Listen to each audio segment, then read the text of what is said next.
Hello, and welcome back to Perspectives of Jerry. Look around you.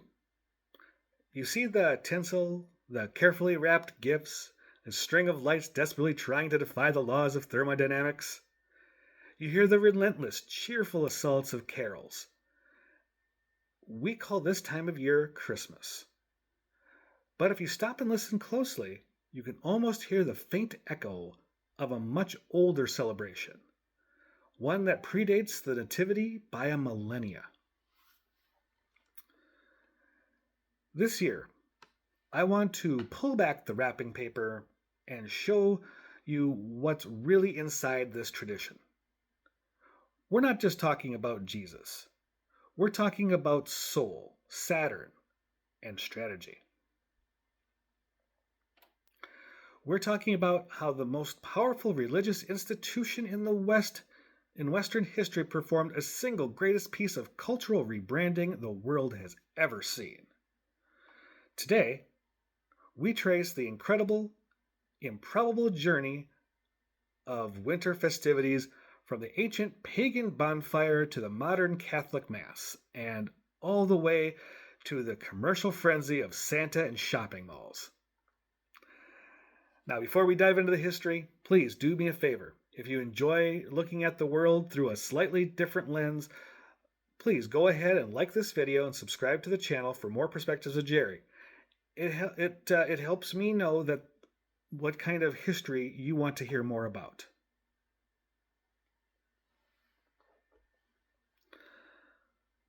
Now, with that said, from my perspective to yours, happy solstice, let's begin.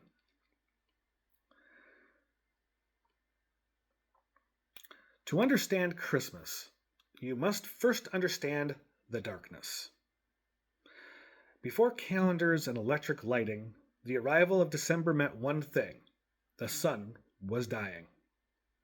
The days were shrinking, the cold was tightening its grip, and starvation was a very real threat. The most critical day of the year wasn't a birthday, but it was the winter solstice, the moment the sun hesitated, reached its lowest point, and then, mercifully, began its slow journey back. It was a day of profound fear, followed by desperate celebration. The pagans weren't celebrating a specific deity's birth initially. They were celebrating the rebirth of the year itself. So take the Germanic and Norse people, for instance. They celebrated Yule.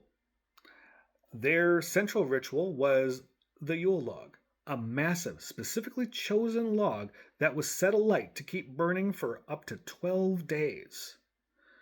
This wasn't just for heat. It was a sympathetic, magical act. A ritual to literally feed the sun's fire and ensure it returned. It's also where we get the name Yuletide season. Then, across the sea, you had the Romans.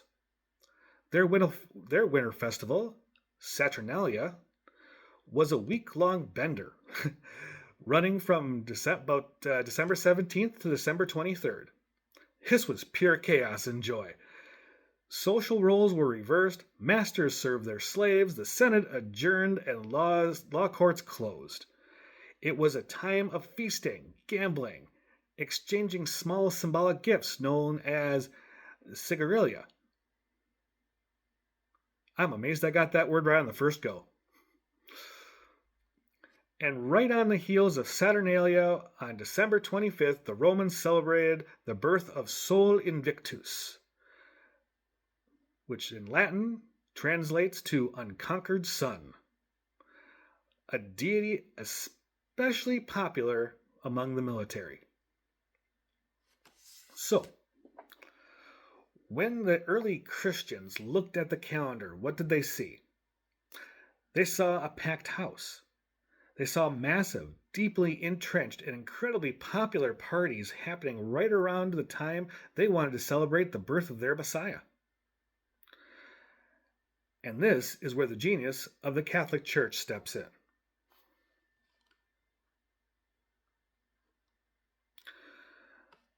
The problem facing early church wasn't how to convert pagans, but how to get them to stop celebrating. The answer, historically, was always the same. Don't stop the party, just change the reason. The key historical move occurred in Rome, where while the Bible never specifies Christ's birthday, some scholars even suggest spring. The first record of celebrating the Nativity is on December 25th, appears around the year 336 AD. Why that date? Simple. It was a simple, elegant piece of cultural jujitsu. By placing the birth of the Son of God on the same day as the birthday of the sun god, Sol Invictus, the church achieved instant, massive adoption. They weren't fighting the existing celebration, they were fulfilling it. The pagan worshiper of the unconquered sun could easily transition to worshiping the light of the world. Think about the traditions that they absorbed in all of this. We start with the evergreens.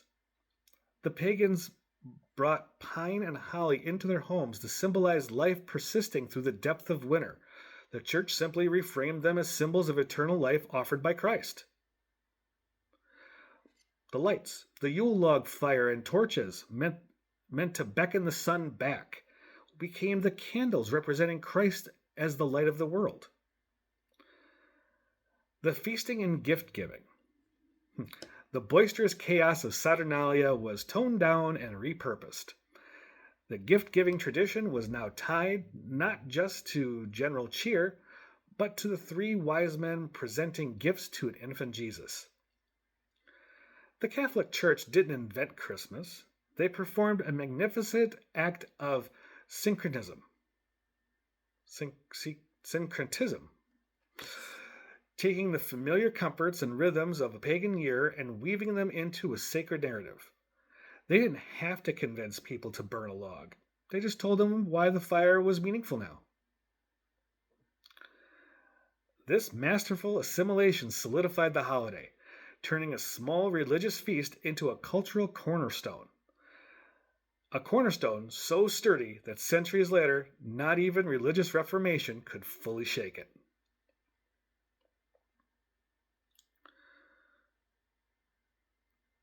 The evolution didn't stop with the Catholics, even. In fact, for a while, the holiday was almost canceled. Let's fast forward to the 17th century, shall we? And meet the Puritans, both in England and in America. They actually banned Christmas. They viewed the feasting, drinking, and merriment as exactly what it was: too pagan, too popish, and completely lacking in any biblical justification. They tried to wipe it out. It took the 19th century to truly reinvent Christmas as we know it now.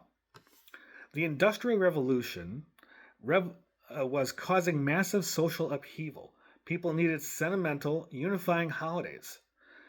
Enter people like Charles Dickens and his Christmas Carol, which popularized the idea of Christmas as a time of charity, family, and good cheer, a focus far removed from either solstice bonfire or the Catholic Mass. And then, of course, came the final piece of the modern puzzle: Santa Claus. An amalgamation of St. Nicholas, the Dutch Sinterklaas, and various American commercial artists. Santa's primary function, historically speaking, is to facilitate the final transformation, the transition from a religious feast to a commercial engine. We have completed the circle. The celebration began with people fearing the coming darkness, and now it peaks with people fearing their credit card statements. So, what are we really celebrating when we light the tree and exchange those gifts? Well, we're celebrating a spectacular collage. We are simultaneously honoring the ancient human terror of darkness and the subsequent joy of the light's return, the brilliant strategic thinking of a burgeoning religion, and the sentimentality of the Victorian era, all wrapped up in a package delivered by 20th century marketing. It's truly the winter festival of everything. And here's my final perspective. The incredible longevity of this season proves what we're fundamentally celebrating isn't doctrine or dogma. It's the simple, universal human need for light, hope, and community when the world outside is cold. Thank you all for tuning in to Perspectives of Jerry. I want you to tell me in the comments below which of these ancient traditions do you think is the strongest surviving thread in your own personal Christmas celebrations. Honestly, I'd love to hear them. Everybody's got some traditions that are all a little different. But until next time, folks, please do take care. Happy Solstice, Happy Saturnalia, and always Merry Christmas.